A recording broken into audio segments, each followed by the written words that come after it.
kuhusu huyo ndama wa dhahabu kutoka kitabu cha Kutoka. Kutoka lango ni wa 32. Hapo ndio tumetoa mafunzo yetu siku ya leo. Wale ambao tumekuwa tukishirikiana pamoja katika hii mfululizo wa mahubiri, unatambua ya kwamba tumesema hapa mara na mara tena kwamba hili simulizi la Waisraeli kutoka pale Misri na kupitia kwenye jangwa na kuingizwa katika taifa la Kanani, Mungu ameifanya kama mfano wa wokovu wetu. Sisi kama Wakristo tunatambua, sisi kama vile Waisraeli walivyokuwa, sisi pia tulikuwa katika Misri ya nini? Ya dhambi. Na hatungetoka katika hiyo Misri isipokuwa mkono wa Bwana ukafanya nini? Ukatuokoa. Na ili sisi kutoka pale, lazima kondoo alichinjwa. Yule kondoo ambaye tunajua amechinjwa ni kondoo msafi ambaye sasa tunatambua ilikuwa ni nani? Ni Yesu Kristo mwenyewe. Ni mfano wa wokovu wetu. Simulizi hili ni mfano wa wokovu wa kila mwanadamu. Kwa hivyo inakuonyesha kitambulisho chetu kama Wakristo. Sisi ni watu tuliookolewa. Sisi ni watu tuliookolewa kutoka pingu ambazo isingekuwa Mungu anatupenda, hangefanya nini? Hatungeweza kutoka. Hatungeweza kujitoa kutoka kwa hizo pingu. Isingekuwa Mungu mwenyewe na mkono wake mwenye nguvu atutoe pale Misri. Mtu wa dunia haamini ako katika kwenye pingu. Mtu asiyeokolewa haamini yako katika pingu. Mtu ambaye hajakuwa Mkristo bado hajatambua kuwa alikuwa katika nini? Pingu za utumwa. Mkristo anatambua yeye alikuwa katika pingu za utumwa, na njia pekee aliweza kutoka katika hizo pingu ni damu ya mwana wa Mungu Yesu Kristo. Huyo pekee ndiyo Mkristo. Na Mungu anaelewa kwamba mambo haya hayaingii kwa akili ya mwanadamu virahisi. Ndio maana anaifunza tena na tena na tena kupitia njia kadhaa. Na njia moja tuliona ni hizi agano ambazo zilifanywa hapa. Agano ambazo Mungu alifanya na Israeli. Tukaona hii wiki iliyopita, hiyo nyingine tuliona Mungu alifanya agano na Israeli pale mlima wa Sinai. Alifanya agano nao akawaambia, mkifuata hizi sheria zangu nitawapa baraka, mtakuwa taifa kwangu, mtakuwa makuhani wakuu, nitawaonyesha kibali changu. Na tukaona kwamba hiyo agano vile ambavyo tuliichambua, tuliona kwamba hizi zawadi ambazo Mungu anawapa ni zawadi za juu sana kwa wale ambao tu wanafuata sheria za Mungu. Ni kibali anawapea. Tukaona kwamba Mungu katika kuwapa hawa watu sheria zake, Mungu akikupea sheria zake, akikwambia usiibe, usiue, usizini, anakuonyesha yeye ni Mungu wa aina gani. Ni Mungu mtakatifu, ni Mungu asiye na dosari, ni Mungu asiye na dhambi. Amen. Amen. Tuko pamoja hadi hapo? Na akawapa hizi amri 10 kama agano. Akawaambia, mkifuata nitafanya nini? Nitawabariki. Msipofuata nitafanya nini? Mtakufa. Si ndio maana walimwaga damu pande zote mbili? Msipofuata mtafanya nini? Mtakufa. Hiyo ndio agano walifanya. Na Mungu Mwenyezi pia akasema, mimi mkiweka saidi yenu na mimi nikose kuweka yangu, hata mimi nifanye nini? Hata mimi niuawe basi. Kama inawezekana mimi kama Mungu kuuawa, hata mimi basi nifanye nini? Niuawe. Kama inawezekana. Si tuliona vile walivyomwaga damu pande zote mbili? It's a covenant of blood. Na tukaona sasa Musa alipofanya hilo agano, akapanda juu pale kwenye mlima wa Sinai. Wale ambao walienda kusoma zaidi, Musa amefanya agano na taifa, na amewapa zile amri 10, na amefanya nini sasa? Amepanda juu Sinai kwenda kupata more and more laws. Na amekaa pale siku ngapi ya Sam? Siku 4. Alikaa siku 4. Alikaa siku ngapi? Siku 40. 40. Amekaa pale siku 40. Naomba tusilale. Mafunzo haya hayaingii kwa mtu anayelala. Amekaa pale siku 40. Na ndio tunapata hii hadithi ikifanyika baada hizo siku 40. Hii hadithi tunaona mambo 3. Tunaona Waisraeli wakimngojea Musa hadi wakachoka. Si tumeona? Hadi wakachoka, wakafanya nini? Wakafanya sanamu. Wakafanya ndama wa dhahabu. Wakamwabudu huyo ndama wa dhahabu. Wakaanza kusherekea, wakisifu, wakisema hii ndio Mungu ilifanya nini? Ilikutoa pale Misri.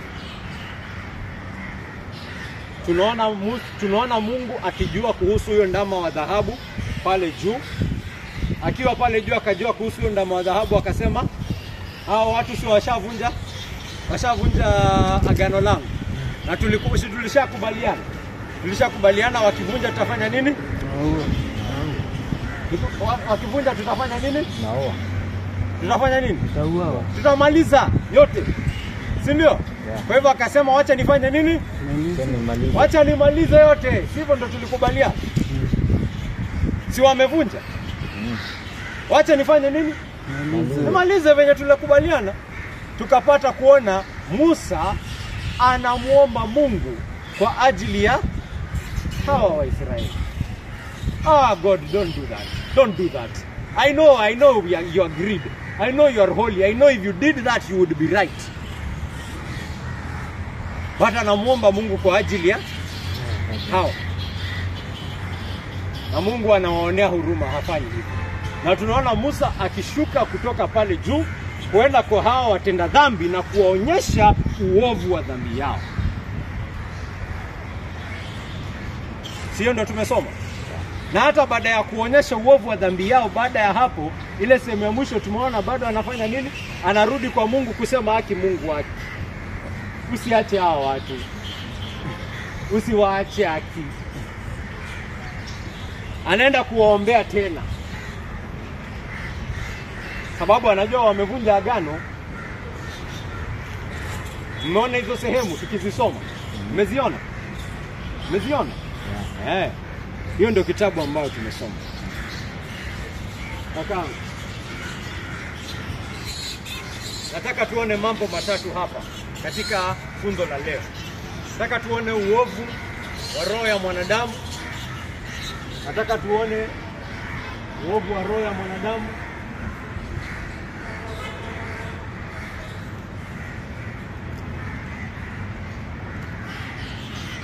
Nataka tuone ukweli. Nataka tuone agano la neema likionekana.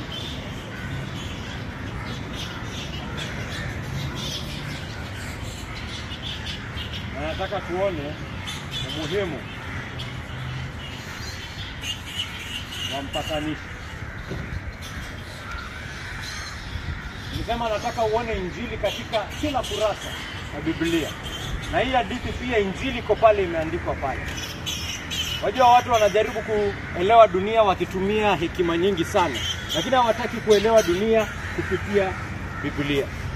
Na wengine wanasema wanatumia Biblia, lakini hekima ya Biblia ikikuja mbele yao, wanasema hapana, haiko hivyo. Anakataa hekima ya Biblia na anasema yeye ni mtu wa Biblia. Wacha nikuonyeshe hii Biblia yenyewe inatufunza kuhusu uovu wa roho ya mwanadamu. Mungu hajajionyesha kwa taifa lolote lingine duniani jinsi ambavyo amejionyesha kwa hawa Waisraeli. Hawa Waisraeli wamemwona njia ambayo hata wametetemeka, wakasema huyo Mungu bana, tukimsikiza tutakufa. Wameambia Musa, wewe panda hapo mlimani. Wameona maajabu ya Mungu, jinsi ambavyo amewaokoa kutoka taifa la Misri kutumia mkono wake wenye nguvu. Wameona mkono mwenye nguvu wa Mungu kuwatoa kwenye Misri, hata kuwavukisha bahari ya Shamu, kuwashinda maadui zao, kuwameza kwenye bahari. hadi ukisoma hadi hapa verse 32, yale mambo hawa Waisraeli wameona kuhusu huyu Mungu ni mambo ya kustaajabisha. Kuna watu hapa siku ya leo ukiwaongelesha wakisema, ukiwauliza mbona uamini Biblia, anasema hii mambo imeandikwa pale, mimi siwezi amini. Pengine naomba Mungu angenizalisha hiyo wakati nione na macho yangu mimi mwenyewe, ningeona, ningeamini. Haya, wacha nikusomee kuhusu wale ambao walifanya nini? Waliona. Wacha nikusomee kuhusu wale ambao waliona. Wale ambao wameona bahari ikifunguliwa na wakatembea katikati ya bahari na adui zao wakamezwa. Wale ambao wamekuwa kwenye jangwa, hakuna maji mahali popote, na Musa amegonga jiwe na jiwe limemwaga maji. Maji yamemwagika pale jangwani. Waliona hiyo. Wale ambao wanakula chakula ambayo inamwagika kutoka mbinguni. Hakuna mkate kwingine, wanakula mana. Walikuwa njaa, Mungu amewaletea mandege wakule. Wameona maajabu baada ya maajabu, na wanajua Mungu ni Mungu wa nguvu. Wanajua Mungu ni Mungu aliye juu. Wanajua hakuna wa kufanana na huyu Mungu. Wametoka pale Misri. Pale Misri walikuwa na miungu yao. Kweli au la, mzee wangu? Walikuwa na miungu yao. Misri walikuwa wanaabudu miungu yao pale. Lakini wameona huyu Mungu wa Israeli, hakuna Mungu yeyote ambaye anafanya nini? Anafanana na yeye. Miungu yote ya Misri haingeweza kusimama dhidi ya mkono wa Bwana wa Israeli anapoonyesha mkono wake. Wameona hiyo. Lakini kachukua hii agano, si wameifanya tu juzi. Si juzi tu ndio walikuwa wanatetemeka tu hapo. Si juzi tu ndio walikuwa wanasema Musa, tukisikia neno lingine kutoka kwa Mungu tutafanya nini? Tutakufa. Si ni juzi tu. Si ni juzi tu wameona wingu. Si ni juzi tu wameona moto. Ama imepita mwaka mmoja? Imepita muda upi? Imepita siku ngapi mzee wangu? Kabla wachoke. Imepita siku ngapi? Imepita siku ngapi? Ngapi?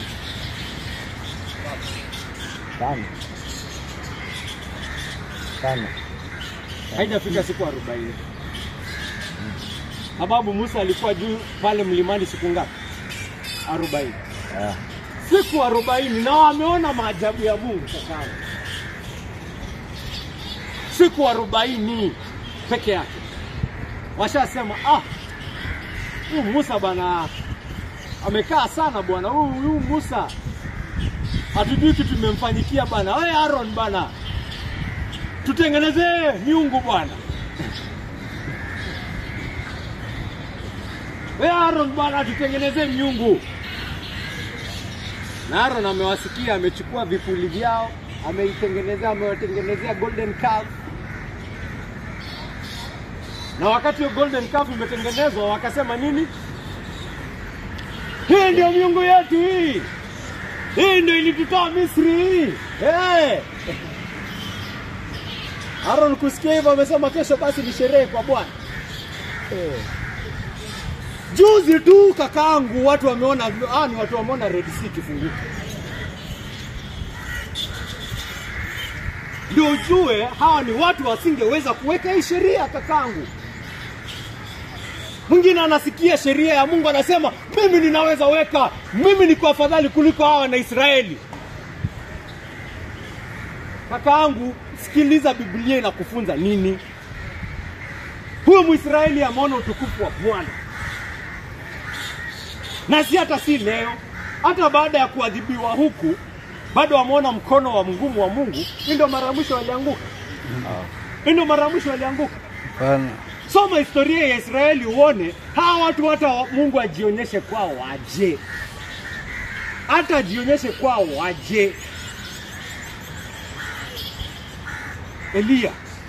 Elia na manabii wa Baali amewaleta pale. Prophet of Baal amesema fanyeni moto ifanye nini? Itoke mbinguni. Wameimba, wameomba, wamedance, wamejikata, wamefanya yote. Elia amekuja pale, amesema mwaga maji pale, ongeza maji hadi maji inamwagika. Akamwomba Mungu, moto umetoka, imekula hadi hiyo maji. Wakasema Mungu ni Mungu. Mungu ni Mungu, Mungu ni Mungu. Walibaki na huyo Mungu. Ilichukua baada ya wiki 2, wiki 3, hata Jezebel mwenyewe hata ikuchukua siku 2 3. Akasema wewe usifikiri umeona umeshinda. Kwanza nikikupata na kumaliza. Kwa nini Elia alikufa moyo? Elia alikuwa anafikiri sasa venye nimefanya jambo kubwa, watu watafanya nini? Watu wataabudu Mungu. Takangu, hauwajui uadui wa roho ya mtu dhidi ya Mungu. Hiyo ndio kitu Biblia inataka ujue. Uadui wa roho ya binadamu. Unafikiria sasa unakuja hapo unaanza kusema mimi niko bora kuliko Wanaisraeli. Mimi ninajua kutii kuliko Wanaisraeli. Mimi ninamjua Mungu kuliko Wanaisraeli. Mimi ni sheria gani siwezi weka? Sheria gani siwezi weka mimi?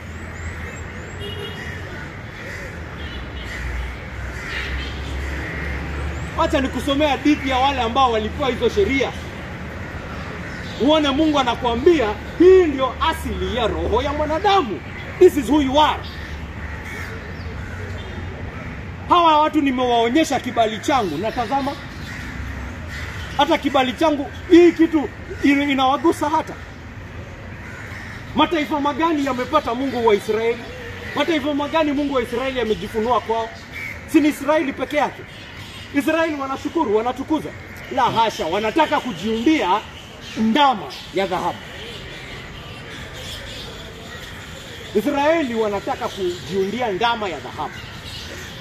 Hiyo ndio asili yako mwenzangu. Hiyo ndio asili ya mimi na wewe kakangu. Tulianguka sote katika Adamu. Mioyo yetu haitaki utukufu wa Mungu. Mioyo yetu inataka kugeuza utukufu wa Mungu tufanye miungu yetu.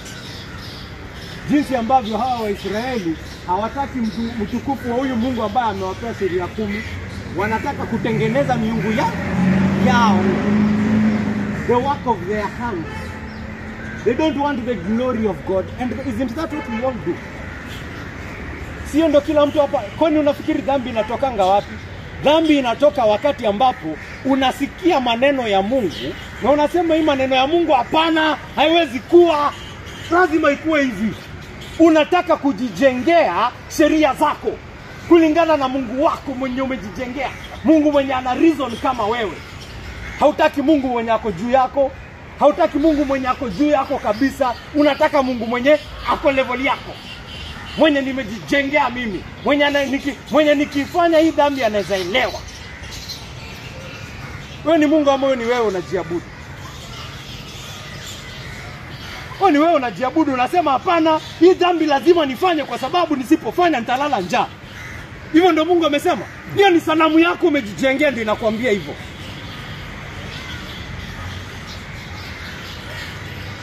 Kuna miungu watu wamejijengea. Hiyo si ndio asili yako kaka? Hiyo si ndio asili yako ambao hivyo si ndio unajiambianga wakati uko karibu kutenda dhambi? Mzee wangu, kwamba Mungu ataelewa. Wewe ni Mungu wa Biblia, anaelewa Mungu wako. Mungu wangu. Wewe si ni Mungu wako umejijengea. Ukienda kusikiliza Mungu wa Biblia anakuambia hiyo unaweza fanya hiyo. Hautaki Mungu wa Biblia, hautaki Mungu mtukufu, hautaki Mungu aliye juu. Unataka Mungu mwenye umefanya nini? Umejijengea hapo na kama Aaron.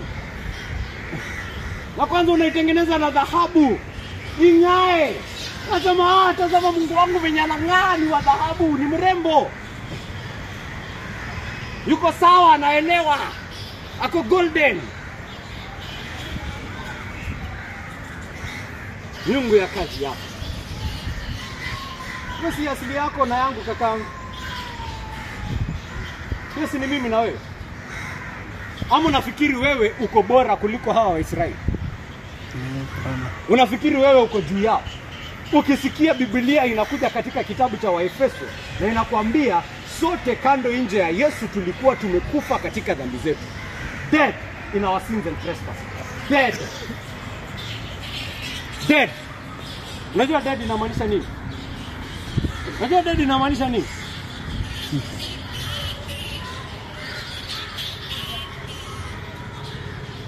Yusufu amesikia babake Yakobo amekufa pale Misri. Ameenda pale kwa Yakobo. kwa mwili wa Yakobo analia juu ya mwili wa babake. Lakini Yakobo hata ajali, haguswi. Kwa nini haguswi? Kwa nini haguswi na machozi ya huyu mwanawake ambaye alimpenda hivyo? Kwa nini haguswi na machozi ya huyu mwana mwenye alimtengenezea koti rembo hivyo? Kwa nini haguswi? Why Edwin? Why is he not being touched? Why is he not being moved? Tell me, Edwin, why? The answer is very simple. Why? No, you're not understanding me. Analilia juu ya nani? Juu ya nini? Maiti ya babake. Babake amekufa. Amekuja pale, anamlilia. Babake hasongi. Kwa nini hasongi? Kwa nini hasongi, Edwin? Because he's dead. Because he's dead. He's dead.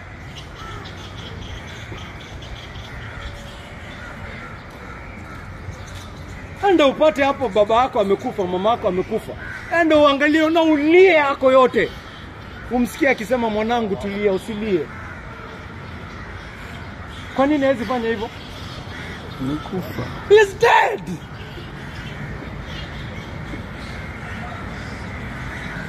Na ndio hivyo ndio Biblia inataka uelewe, ni kila mmoja wetu nje ya Yesu Kristo. Dead in sins and trespasses. Umekufa katika dhambi zako. Ndio maana injili tunaihubiri, lakini watu haingii kama mshale kuwaamsha, haifanyi kuwajua kwamba wanahitaji Yesu Kristo. Bado wanaona ni kama kwamba wanaweza kuweka sheria kivyao. Why? Why is the word of God not getting through? Why? They are dead. They need to be woken up by the Spirit of God. You need to be woken up. You need to be made alive.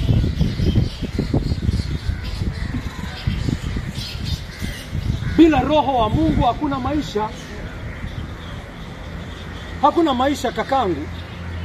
Unaishi katika kifo, na hiyo kifo inajionyesha katika maisha yako. Ndio roho wa Mungu amesema wale ambao wako nje ya Yesu Kristo wanazidi kudanganya na kudanganyana. Anafikiri yuko sawa. Anajiangalia maisha yake, anajiona yeye yuko sawa. Amepanga njama leo venye ataharibu jina ya mwenzake, ako na wivu kwa sababu ya bibi ya mwenzake, lakini yeye anaona yuko sawa. Hana wasiwasi wowote kuhusu maisha yajayo. Haogopi. Amepanga venye ataiba pesa leo jioni ili akule sapa. Hasuki. Yesu anakujanga kanisa, Yesu ni mfuasi wa Mungu. Dead.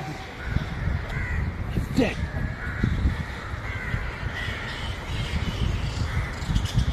You're dead in your sins and trespasses.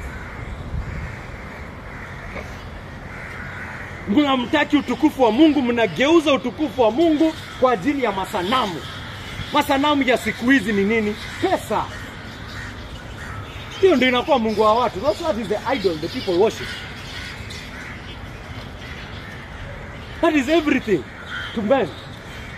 Naona wengine hata wanakuja kanisani, bado hayo mabaki ya kuabudu hizo sanamu bado ziko. Hawaoni maana kukuja kanisani. Haoni maana. Anasema kama lazima niende kazini ama kanisani, basi wacha nifanye nini? Wacha niende kazini mimi. Wacha niende nikapate hela pale. Why? This is no value here. Unaenda kanisani kufanya? Sivyo ndio watu wanaulizananga huko. Kanisa inakusaidia aje?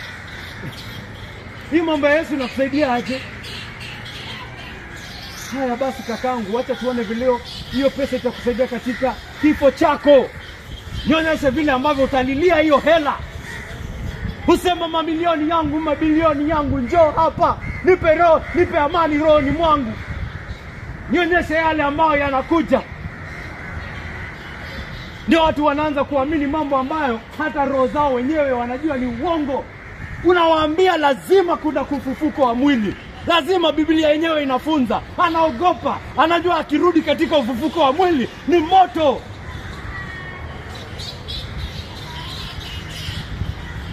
hataki, hana amani, anajinyang'anya tumaini, sababu hataki kuabudu Yesu, anataka kuabudu umashuhuri kati ya wanadamu.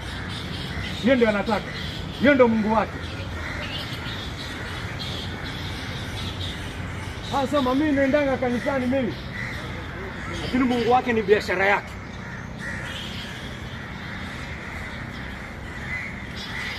Wewe ndio anaamua venye anaishi. La hasha. Kama Mungu ni Mungu, yeye ndio anakuambia venye utafanya biashara.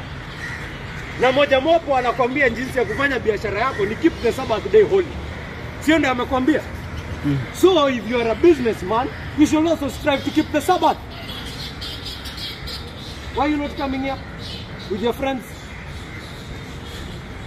Why are you not coming?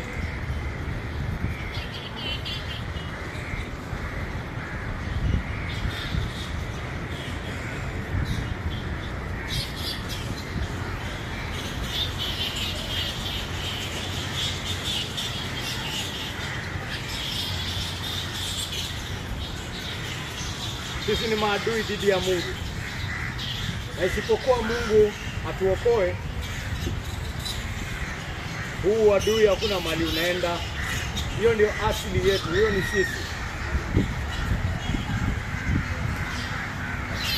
Lazima tukombolewe. Lazima tuoshwe. Lazima tusafishwe. Lazima tufanye tuwe wakamilifu tena. Kakaangu, hiyo ndio uovu wa roho ya mwanadamu. Na hadi uone ukweli wa huu uovu ambao ni asili yetu, hautaelewa ukubwa wa wokovu wetu. Hautaelewa. Na ni roho wa Mungu peke yake. Mimi ni mtu hafifu sana. Ninaweza jaribu njia yangu yote, lakini hadi roho wa Mungu afunue haya maneno kwa roho yako, akuonyeshe jinsi ulivyo mbele ya Mungu Mwenyezi, hauwezi kubali. Utaona ni kama ninafunza mambo ya upumbavu, lakini ni neno la Mungu ninafunza. Sijatunga haya maneno, sijakaa chini nikaandika insha. Hizi mambo nilikaa chini nikafikiria kama mimi ni philosopher. Mimi si philosopher, mimi ni mhubiri. I am not a philosopher. I am a preacher of the word of God. I preach what the word teaches.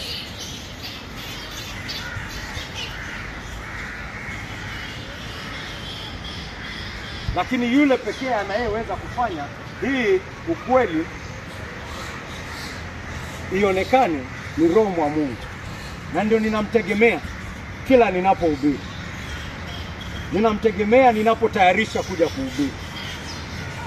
Na ninamtegemea hata ninapohubiri.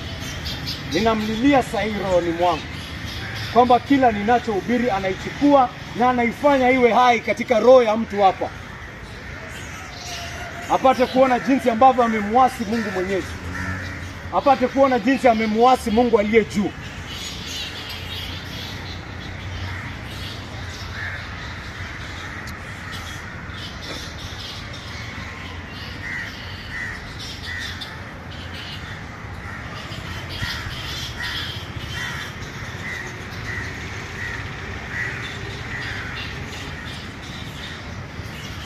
Agano la neema linaonekana kakaangu pia katika hii hadithi.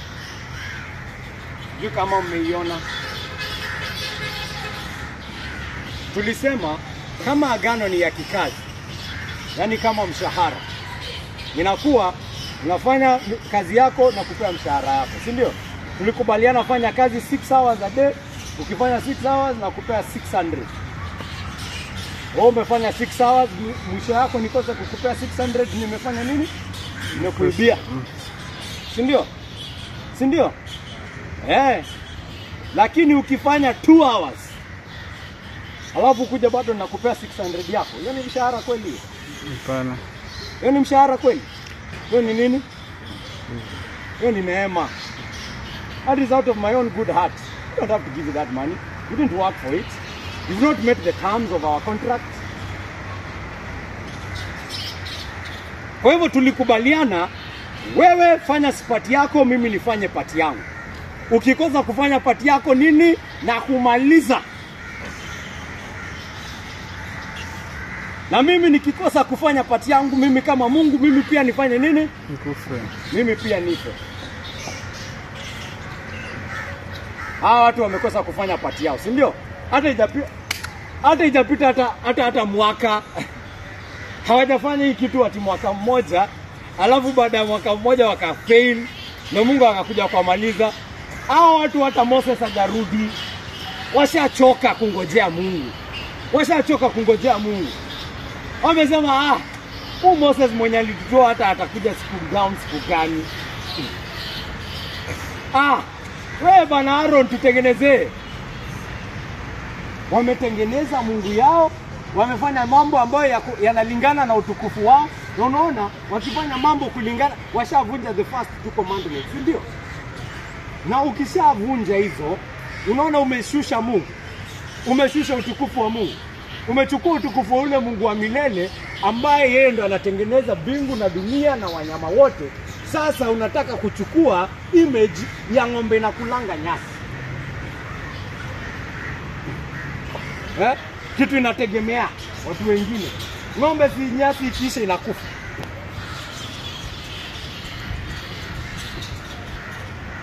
Amegeuza utukufu wa Mungu. Sasa ukijitengenezea Mungu mwenye anakubaliana na wewe, Mungu mwenye ako dependent, sio ndio Mungu watu utegemea. Wakianza kusema lazima niibe. Unafikiria Mungu hana resources juu yako, unataka Mungu mwenye anakula nyasi kama wewe. Unataka Mungu mwenye anakula maziwa kama wewe. Hutaki Mungu wa milele, Mungu aliye juu, Mungu ambaye hategemei yeyote. Hutaki huyo. Unataka Mungu mwenye anakulanga nyasi.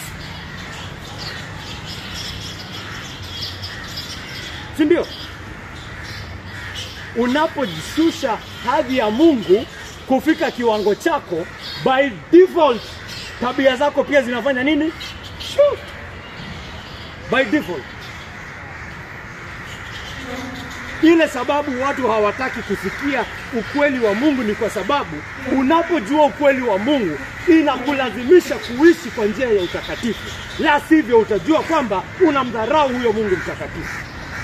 Ndio maana tunafunza kuhusu ukweli wa Mungu, na unapata mtu mwingine hata anaweza chukua mawe afanye nini? Akupige. Anataka kuishi katika dhambi zake. Na hii ukweli ya Mungu ambao unamfunulia, anapata kuna uadui dhidi ya hiyo ukweli ndani ya roho yake.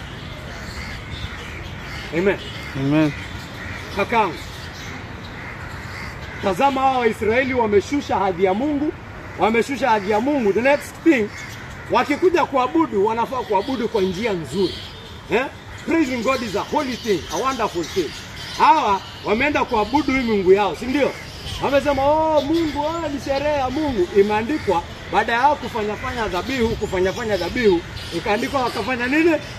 Wakaamka kufanya nini? Kucheza. Sivyo ndio imeandikwa? Chapter 32 and verse 6. Kwa hiyo siku iliyofuata watu wakaamka asubuhi na mapema na kutoa sadaka za kuteketeza na sadaka za amani. Baadaye watu wakaketi kula na kunywa, nao wakasimama wakajizamisha katika sherehe. Wameshusha hadhi ya Mungu. Sasa hata kuabudu Mungu, part of worshiping God ni kufanya nini? Sherehe. Na unaelewa mwandishi anamaanisha nini, sio? Unaelewa mwandishi anamaanisha nini?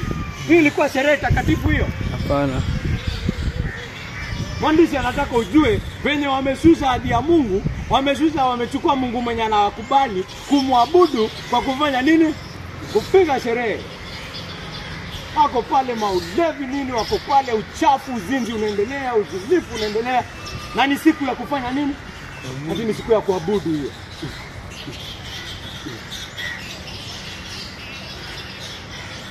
Hiyo ni siku ya kuabudu sasa.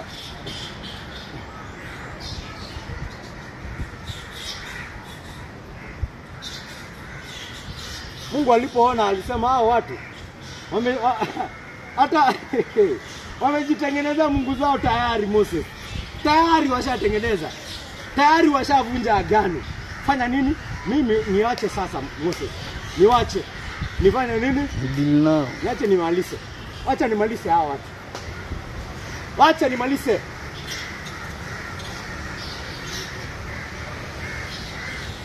Si ndio tulikubaliana? Nikiwamaliza nitakuwa na wakosea? Hapana. Nikiwamaliza nitakuwa na wakosea? Nikiwaadhibu vikali kwa sababu ya kudharau neema yangu. Nimewatoa kutoka Misri, nimewavukisha, nimewapa chakula, nimewachunga, nimewapa maji, nimejionyesha kwao, nimewapa sheria zangu, nimejionyesha katika utukufu wangu, na bado hawanitaki, bado wananidharau. Nitakuwa nimekosea? Hapana. Si ni haki mimi kuwamaliza? Roho Mtakatifu anapoonyesha na kuambia mwenye dhambi ukweli wa hali yake, anatambua amekosea Mungu wa aina hii, ambaye akimaliza hata kuwa amekukosea. Je, watambua hivyo wewe mwenye dhambi wewe? Watambua kwamba Mungu angekumaliza, Mungu angekutupa jehanamu, hangekuwa amekukosea? Ni haki yako kutupwa jehanamu.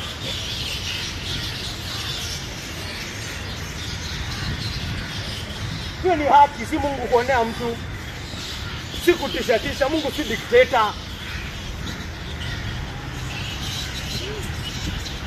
Madikteta ndio wanatupa watu jela for no good reason, si ndio?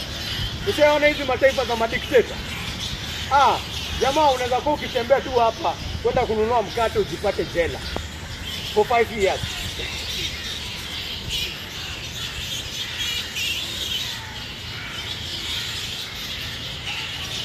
Bona soma story ya jamaa alikuwa anaishi hizi taifa za Kiislamu, ruled by Islamic law. Become a dictatorship under Islamic law. Azama alikuwa tu ndani ya gari. Kumbe hao watu wako na yeye ndani ya gari ni nini? Wameficha nini? Pombe. In Islamic countries, alcohol is illegal. Illegal. Wakapatikana hapo na hiyo pombe. Wakasema kila mtu hapa ndani ya gari yako, everyone here is guilty. Hivyo ndo kijana wenyewe 16 years old amejipata kwa jela, na kwa hiyo jela walienda kufanywa nini? Wao kutandikwa viboko. Being in ownership of alcohol. Hiyo ndo siku alisema guy, kumbe hii system ni ya kutunyanyasa. Tandikwa viboko hapo, akasema mazee mimi mtoi mdogo hapo hata sijui what is happening. Nimeambiwa mimi ninaona pombe. Katandikwa viboko proper, nikatupwa ndani ya jela.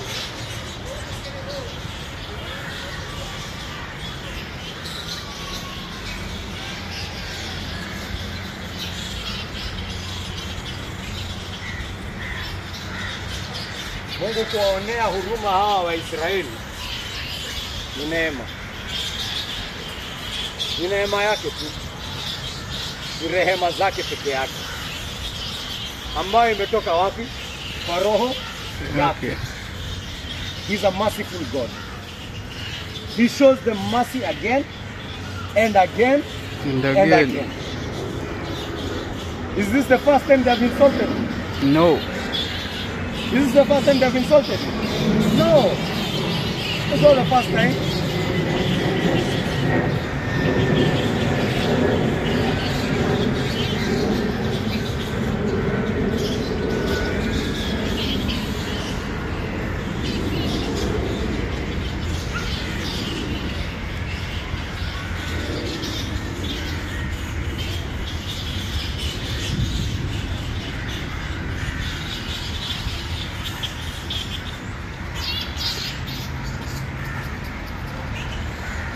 And yet he forgives them again.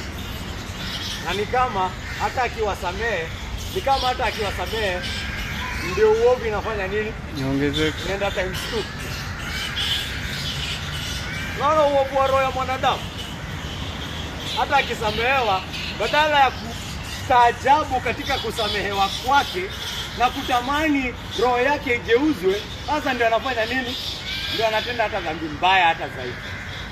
Ndio anatusi Mungu sasa hata vizuri.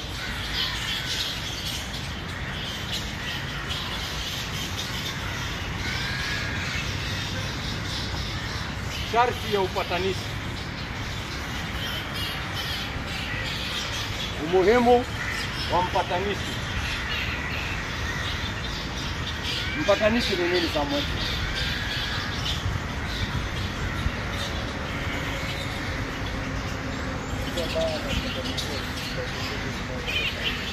Ndio.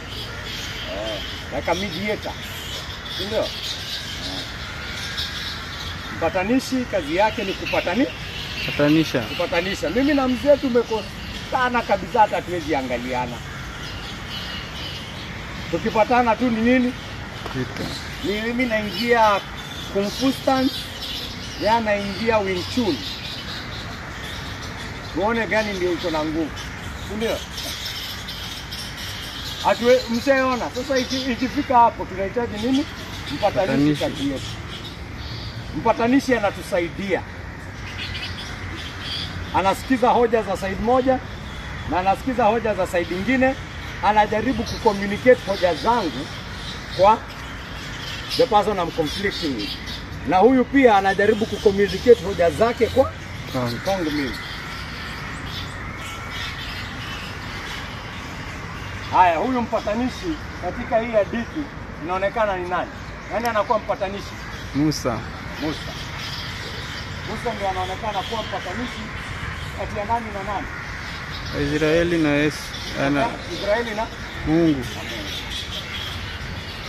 Musa anakuwa mpatanishi kati ya Israeli na Mungu. Mungu amedharauliwa. Hiyo ndio shida ya Mungu. Mungu amedharauliwa na hawa Waisraeli. Na hawa Waisraeli hata hawana kutubu yoyote moyoni mwao. Imagine how difficult it is. Unajua mimi nikitaka kupatanishana na mzee na kuna mmoja wetu mwenye hataki kupatanishwa. Kwa venye inakuwa kazi ni ngumu sana. Unaona kazi ya Musa venye ni ngumu sana. Kwa sababu hawa Waisraeli ambao anajaribu kuwapatanisha pamoja na Mungu hawafanya nini? Hawataki. Wamemwasi Mungu. Hawataki Mungu. Si ati wako pale wanalia, "Oh, we have sinned, please ask for mercy for us." No, they are busy worshiping a calf down there. Lakini Musa anatambua. Unaona sasa kukikuwa na shida kama hiyo, unaona Musa akiongelesha Mungu ana appeal. Unajua mpatanishi ana appeal. Unajua nikisema ana appeal.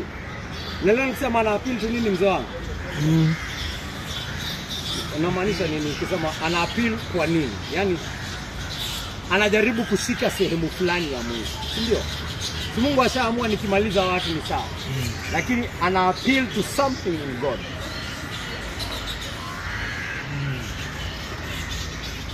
Ana appeal to what does Moses appeal to in God? Si tumesoma? Nataka wasamehewe. Like anataka wasamehewe, si ndio? Lakini ukitaka mtu asamehewe, lazima uangushe hoja. Elewa? Lazima unipe hoja ili niweze kutulia katika hasira yangu. Ona, mimi nimekasirika sana mimi hapa. Unataka unipe hoja. Uniambie kwa nini nisamehe wewe. Sababu ndio huyu hapa ananitusi hapa. Ndio huyu hapa anaabudu miungu mingine. Anamkumbusha agano. Anamkumbusha, hii ni agano yako bana. Hii ni utukufu wako Bwana Mungu wangu. It is you, these are your people. You removed them. Usipokiwamaliza haki Mungu wangu, people will say that you removed them so that you can finish them. Lord, no. May it never be said. And I appeal to God's own glory, God's own covenant, the faithfulness of God. And I appeal to God's faithfulness. And I say, God, no, you are a faithful God. The world will know that you are a faithful God. So do not finish your people. Hata kama wametenda dhambi kiasi yake Mungu, usikubali jina yako iharibike hivyo. He appeals to God's faithfulness, which is what Christ does for everyone who is in him. Lord, did I die for nothing? Shall it be said that your own son died for this guy so that he can be lost? That is what Christ anaplead hadi nisikuelewe. Hiyo ndio inatupea amani katika dhambi tazama. Tukijua kwamba Yesu Kristo ako na kitu ana appeal, ako na hoja kali sana mbele ya Mungu. Hoja ambao Mungu hawezi pinga. Damu ya mwana wako baba yangu nilikufa kwa ajili ya Rabi. Utamwacha kwa Rabi na potee? Si watu watasema unadharau damu ya mwana wako basi. Sitajulikana kwamba damu ya mwana wako haina maana kwako Mungu wangu. Usikubali isemeke kitu kama hiyo. Wale wote ambao Yesu Kristo amekufa kwa ajili yao na waokolewe, na waletwe kwako, na wasafishwe, na watakaswe, na wafanywe kuwa viumbe vipya kwa utukufu wa jina lako baba yangu. Ako na hoja.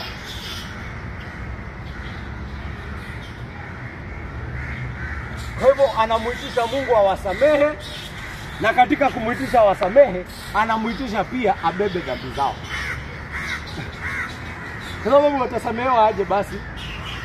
Hiyo dharau dhidi ya Mungu lazima itabebwa. He's asking God to carry the sins of those Israelites. Because God cannot just throw the case under a rug. Si ndio maana ikiisha Mungu amesema kuna siku itakuja nitafanya nini? Hiyo dhambi nitafanya nini? Nitaadhibu. Dhambi hiyo wamenidharau hivyo lazima nitaadhibu. I cannot just let it slide. Hebu imagine mtoto wako amebakwa na kuna evidence, alafu judge aseme tutamsamehe. Let's just let it slide. Basi utasema huyo ni corrupt judge. That is a corrupt judge. That is a judge that needs to be removed from his chair. That is a judge that needs to be in prison. Kwanza hata tumemjudge. Kwanza hata yeye ende prison sasa kwa yeye. That's a corrupt judge. So you want God to be a corrupt judge for you? You want God to be a corrupt judge for these Israelites? They have done a horrible sin that deserves death. And God has said, that sin I'm going to punish it. Just know for sure I'm going to punish it. Did he punish it or did he not? He did. Where? When?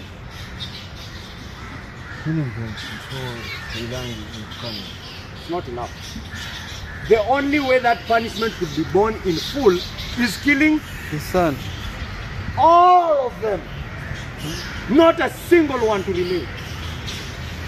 That is the judgment. See, that was the judgment. Si ndio maana alisema si washanikosea, wacha nimalize wote. All of them. The fact that there is even a single one remaining means that's mercy. So when was this judgment executed? When was this judgment executed? Katika kitabu cha Warumi 3, Paulo anatuambia kwamba hii yote ilifanyika katika msalaba wa Yesu Kristo. Someone came and stood in their place to show. Ndio Paulo anatuambia kifo cha Yesu Kristo pia kilionyesha haki ya Mungu katika kusamehe Wanaisraeli kitambo. Ndio maana Waisraeli wako hapa hadi siku ya leo. Kwa sababu gani? Hiyo hasira yote ilianguka kwa nani? Kwa Yesu Kristo.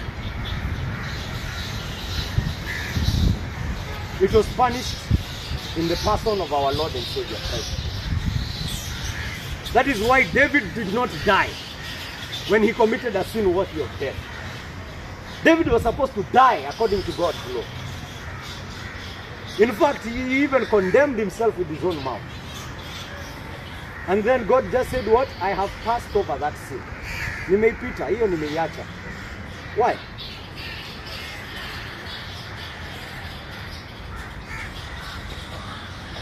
Because of Jesus Christ.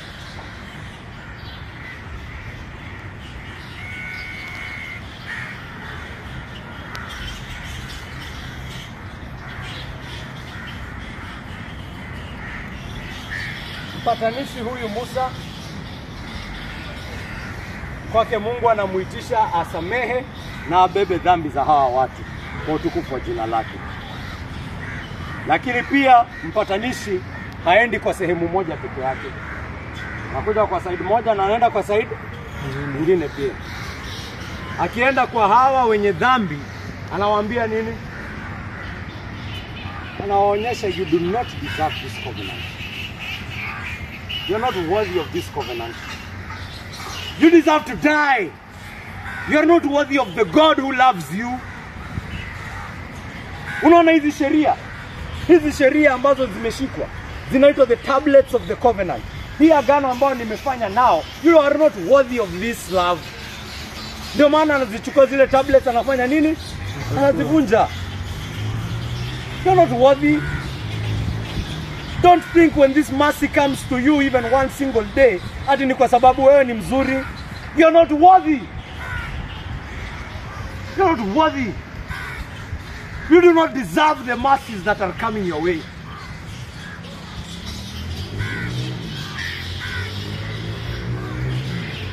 Usifikirie ati wewe ni mtu mzuri ndio Mungu akakuchagua. You do not deserve it. You deserve to die. You deserve to be killed. You deserve to be finished. That is what you deserve because of your sin. That is what you deserve because of denying God. That is what you deserve because of abandoning God. That is what you deserve because of your lifestyle.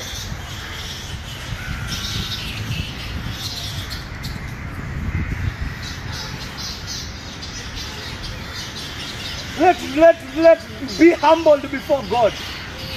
Go down on your knees.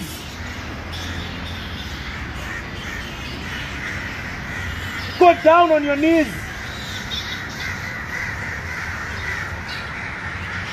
God hates us.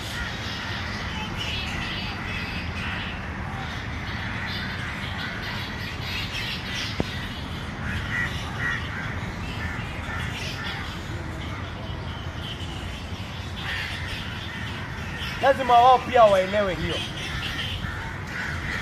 Na mpatanishi aliyekuja, mpatanishi halisi ambaye ni Yesu Kristo, pia anatuonyesha hiyo ukweli. He shows that to us. He shows us there is nothing you can do. Hakuna kitu unaweza fanya. Wewe hakuna kitu unaweza fanya, lazima ufanye nini? Lazima ufanye nini? Lazima ukufe. That is what you deserve. Hiyo ndio msalaba inahubiria dunia siku ya leo. Lazima ukufe. Ndio maana mimi kama mwana wa Mungu nimejitolea kufanya nini? Ndio maana nimejitolea kufanya nini? Kufa. Because why? Because I deserve to die. No. Mwana kondoo Yesu Kristo mwenyewe tulisoma wiki iliyopita. Anasema mimi ni mchungaji mwema. Mchungaji mwema, mimi ni mchungaji mwema kwa sababu gani? Kwa sababu kwa ajili ya kondoo zangu ninafanya nini? Ninatoa maisha yangu. Hakuna yule achukuaye maisha yangu kutoka kwangu. Mimi ni Mungu mwenyewe. Mimi na Mungu ni kitu kimoja. Hakuna ambaye ako na nguvu kuniliko. Kwa hivyo usifikirie kuna yule anayechukua maisha yangu. Mimi ninafanya nini? Ninatoa maisha yangu kwa ajili ya kondoo zangu. Kwa nini nitoe maisha yangu kwa ajili ya kondoo zangu? Kwa nini inanilazimu kutoa maisha yangu kwa ajili ya kondoo zangu? Kwa nini Petro akiniambia sitakufa, ninamwambia toka mbali, wewe unafikiria tu mambo ya binadamu na ufikiri mambo ya Mungu? Kwa nini wale ambao Mungu amenipa, anasema wale ambao Mungu amenipa, wale kondoo wa Mungu ambao amenipa, mimi kwa ajili yao ninafanya nini? Ninajitoa kufa. Kwa sababu wao kondoo nisipojitoa kufa, wao watafanya nini? Watakufa. Watakufa wao. Nisipojitoa kufa, hao kondoo ndio watakufa. Kwa hivyo nimejitolea kufa kwa ajili yao. That is what Jesus Christ does. He tells you this is what you deserve. Usione msalaba ufikirie ati msalaba ni watu wanakuja hivi wakiboss ati venye mimi naweza weka sheria, venye mimi niko sawa, hakuna sheria yenye siwezi vunja. Let it bring you to your knees. This is what you deserve. You do not deserve this. You deserve to die. God hates us.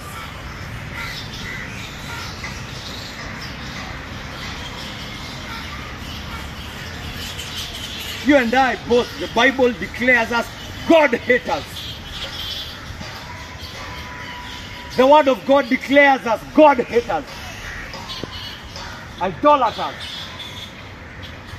Na ndio maana hata katika maisha ya Ukristo, hayo mabaki ya uchuki dhidi ya Mungu na mabaki dhidi ya kwa sababu hii ya idolatry ambayo iko ndani yetu bado iko pale na inajaribu wingi kutuvuta nyuma, si ndio? Ndio maana uko pale kazini unapigana na dhambi bado unapigana na dhambi ya macho, tamaa ya moyo, tamaa ya mwili, wivu, si bado unapigana nayo? Kwa sababu gani? Sababu wewe ni mzuri sana. Bana. Chochote ambacho kinatoka nje kimetoka wapi? Ndani.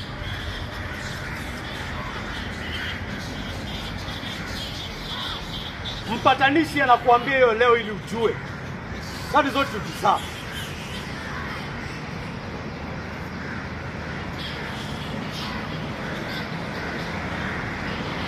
Ndio maana nimejitolea nikafa msalabani, nikalipa fidia inayohitajika ili yeyote aniaminie apate kukombolewa kutoka utumwa wa dhambi. Kwa hiyo basi, kama mpatanishi mwenyewe, kama mpatanishi amefanya kazi safi na ametuliza hasira ya Mungu, basi wewe fanya nini? Njoo. Mwenye dhambi uliyeketi hapa siku ya leo, kama mpatanishi amefanya kazi safi, wewe fanya nini? Njoo. Ukiona uko na wasiwasi usijiangalie wewe mwenyewe. Kama kuna wasiwasi ndani yako inayokuonyesha uovu wako, then that is a good thing. Ndio ikuonyeshe kazi ya mpatanishi kama ni safi au la. Kitu ambacho inafaa kukushtua ni kama kazi ya mpatanishi haitoshi. Kama kazi ya mpatanishi haitoshi, basi hajakusaidia. Wanielewa? Kama kazi ya mpatanishi ni hafifu, basi hajakusaidia. Your eyes should be fixated on the Savior. Your eyes should be fixated on the mediator. Na kazi aliyoifanya. Kama kazi aliyoifanya imetosha, basi wewe ambaye unamwaminia uko sawa. Kama Mungu hangemsikiliza huyu Musa, watu wangekuwa wapi? Wamekufa. Wangekufa wote. Wangeisha wote. Kwa hivyo, they are staying alive because the mediator interceded on their behalf.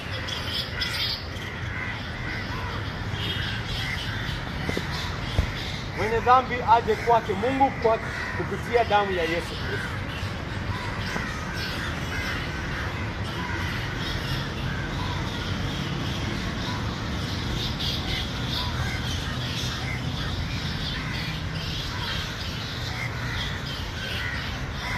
Na kwa yule ambaye anasema ameokolewa, kwa yule ambaye anasema amemwamini Yesu, kwa yule ambaye anasema yeye ni kiumbe kipya ndani ya Yesu Kristo, sijui kama katika hii hadithi muona umuhimu wa kuzaliwa upya.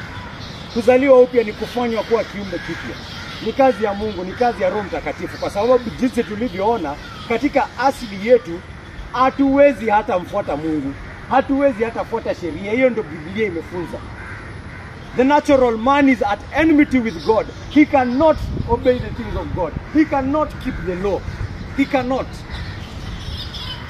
Na hawa Waisraeli katika hadithi yao wanatuonyesha hiyo ukweli. Ni historia kuanguka, kushtuliwa, kuamka, kuanguka tena. Yani inafika hadi point unakaa chini unasema, hawa watu wako serious. Hawa watu wako serious. Kwani they never learn? Is it that they never learn ama ni nini? My friend, Biblia inataka kukufunza asili ya mwanadamu. Hakuna kitu inafunzanga mwanadamu. Hakuna.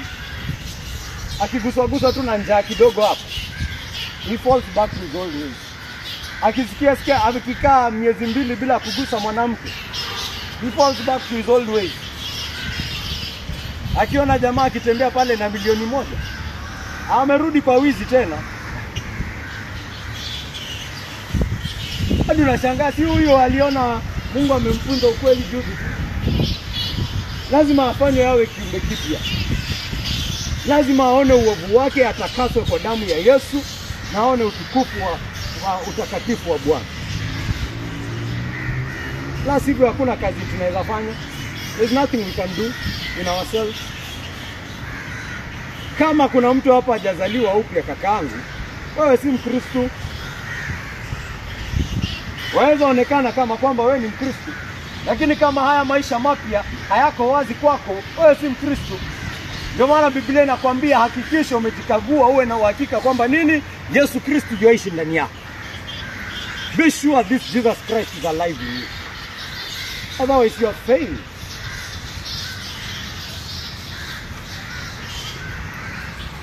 Amen. Amen. Amen. Amen. Otherwise you are failing.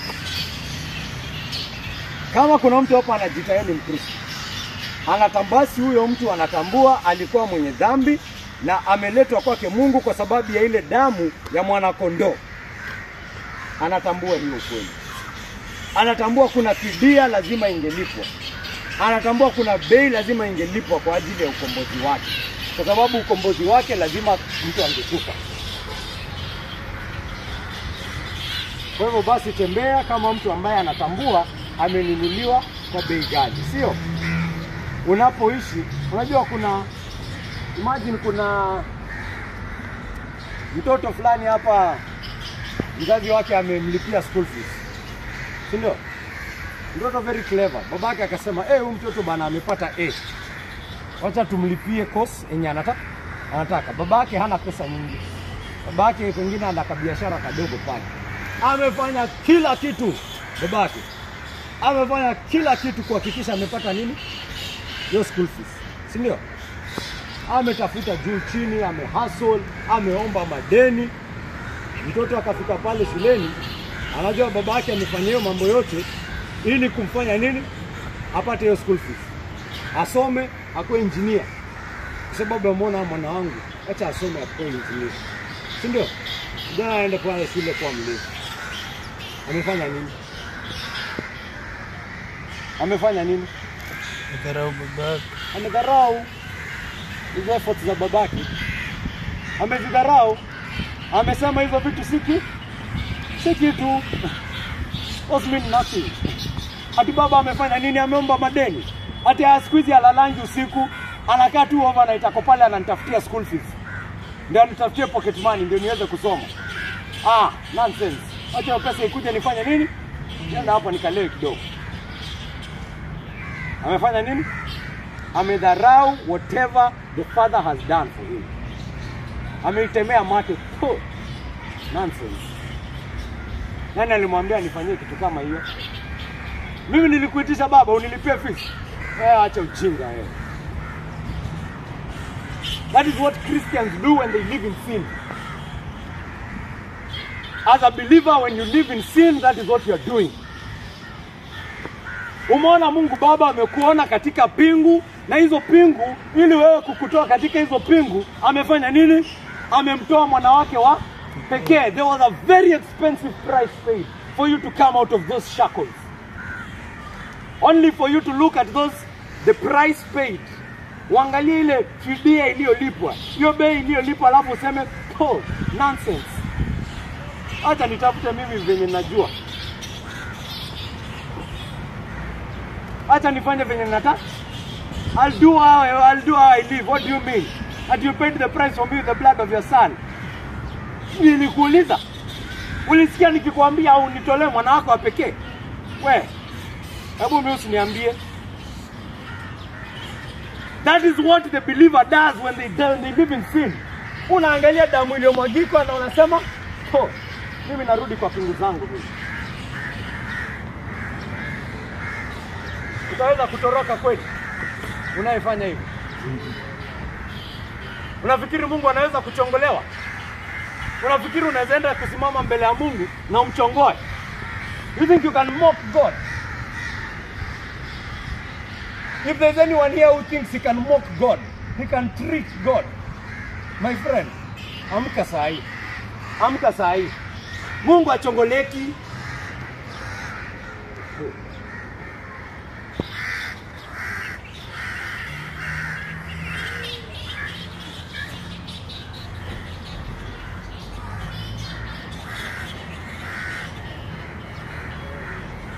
Lakini yule mwana ambaye anasikia ati baba amefanya nini? Pengine hata hakuwa anajua. Pengine alikuwa anafikiria baba yake ni kasongo fulani. Siku moja kukakuwa na corona. Corona ikasema watoto wote waende nyumbani zao hadi shule zifunguliwe. Akaenda nyumbani akakaa na baba yake miezi 7. Hajaika na baba yake miezi 7. Akakaa na baba yake miezi 7 akasema, "Wow. Yaani hivi ndio baba uishi. Yaani hivi ndio wazazi wangu uishi. Yaani hivi ndio wananitafutianga school fees." Guy, haki siku anajua. Huyo kijana pengine alikuwa mlevi hadi akarudi nyumbani akakaa na babake miezi 7, akaona venye babake uishi kumtafutia hizo school fees. Akarudi shuleni akasema, "What? And that is what my father does so that I can go to school. I am never going out again." Wewe itawaenda nje tena. Mimi ninakuja na uso moja hapa. Ninakuja kusoma na nisome kabisa, nimalize, nikuwe engineer, kupitia uwezo wa Bwana nipate kazi, nimsaidie baba wangu mwenye ananifanyia kazi hii. Wewe amefanya nini huyo? He's honoring his father's sacrifice. He's honoring his father's sacrifice. Mkristo ukae chini useme, "Guy, yaani Mungu alifanya hii yote kwa ajili yangu mimi. Such an expensive price was paid so that I can come from the shackles of sin."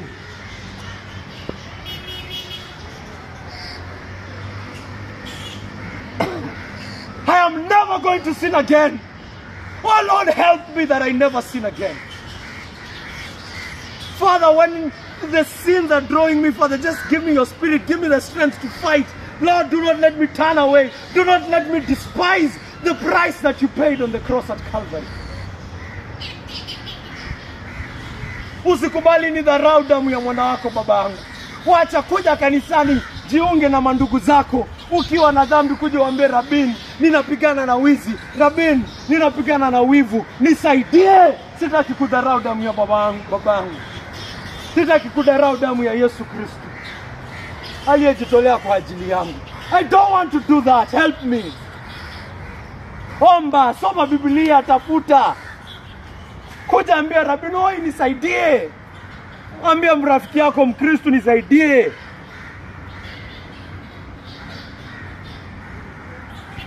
Pigana kwa njia zote ambazo Mungu ametufunza kupigana nazo. Kuja kanisani. Ongea na Wakristo. Soma Biblia. Omba. Confess your sin. Macho yako yawe pale katika ile tumaini imewekwa mbele yako. Amesema, "Nimekuokoa ndio ukuje tukue pamoja." Let your eyes be there. Honor your father. Honor the sacrifice he has done for you. Honor him.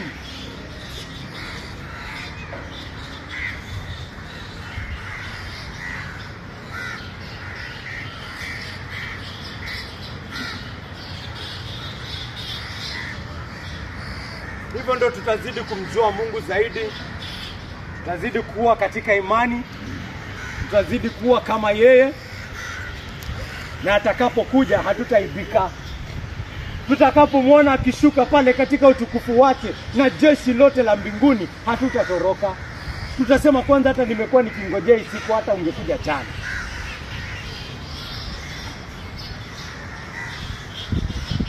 Amen. Amen. Tupate kumwamini Yesu wale ambao hawajamwamini. Na wale waliomwamini, honor the sacrifice that your father has done by living for his glory. Amen. Amen.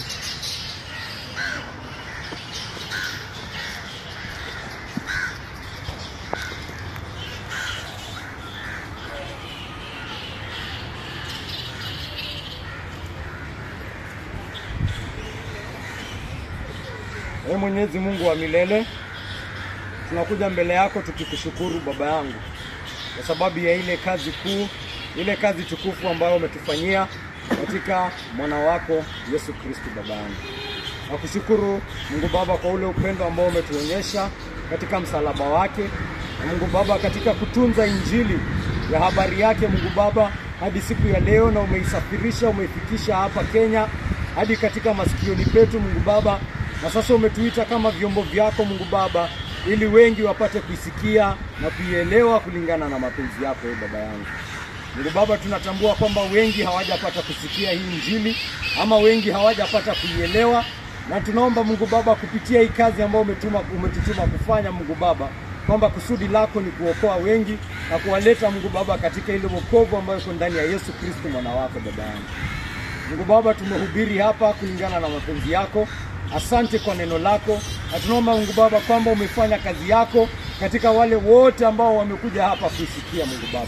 Kwamba Mungu Baba utasonga katika roho zao Mungu Baba, uamshe kupata kuona kwamba tunasimama mbele yako pekee kwa sababu ya Yesu Kristo mwana wako Mungu Baba, ambaye amejitolea Mungu Baba kulingana na mapenzi yako ili kusimama kati yetu Mungu Baba na kutupatanisha Mungu Baba. Mungu Baba, tunaomba kwa ajili ya wote ambao wamepata kukujua kwamba Mungu Baba utawatakasa zaidi, utawasamehe Mungu Baba dhambi zao Mungu wangu, utazidi kuwaongoza katika maisha wanayoishi ya Ukristo Mungu Baba, na utawatumia kama chombo chako Mungu wangu kuongoza wengi waje kwako kulingana na mapenzi yako. Na hata kanisa letu, asante sana kwa hii siku ya leo. Tunaomba kwamba utalitunza, utaliendeleza Mungu Baba, na wale ambao hawajapata kuungana nasi siku ya leo Mungu Baba, tunawaombea mahali popote ambapo walipo Mungu Baba, kwamba hawatapotea, kwamba utazidi kuwafunza, kuwachunga Mungu Baba, kuwaweka ndani yako kulingana na mapenzi yako. Jina lako litukuzwe Mungu wangu. Naomba haya yote katika jina tukufu la Yesu Kristo aliye Bwana na mkombozi wetu.